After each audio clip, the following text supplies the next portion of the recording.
बहुत समय पहले की बात है। एक गांव में एक प्रसिद्ध साधु बाबा रहते थे। वे बहुत जानी, शांत और परोपकारी थे। दूर दूर से लोग उनके पास अपने दुखों का समाधान पाने के लिए आते थे। साधु बाबा सबको प्रेम, धैर्य और सत्कर्म की शिक्षा देते थे। एक दिन एक लालची व्यक्ति साधु बाबा के पास आया। वह बहुत अमीर बनना चाहता था, लेकिन मेहनत किए बिना। उसने साधु बाबा से प्रार्थना की, बाबा, मुझे कोई ऐसा मंत्र दीजिए जिससे मैं बहुत धनवान बन जाऊं। साधु बाबा मुस्कुराए और बोले, बेटा, पहले तुम मेरी एक परीक्षा पास करो, फिर मैं तुम्हें धनवान बनाने का तरीका बताऊंगा।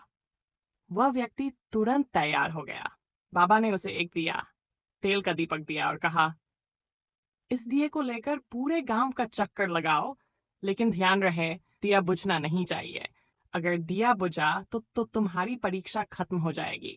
वह व्यक्ति दिया लेकर चल पड़ा। चलते समय उसकी पूरी ध्यान दिया बचाने पर था। जैसे ही हवा चलती, वह तुरंत दिया ढक लेता।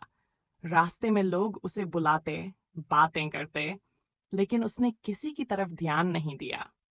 जब वह गांव का पूरा चक्कर लगाकर वापस आ तो बाबा ने मुस्कुराकर पूछा, बेटा, रास्ते में तुमने क्या देखा?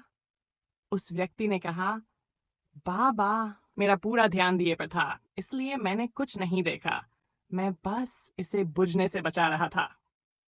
साधु बाबा बोले, बिल्कुल सही।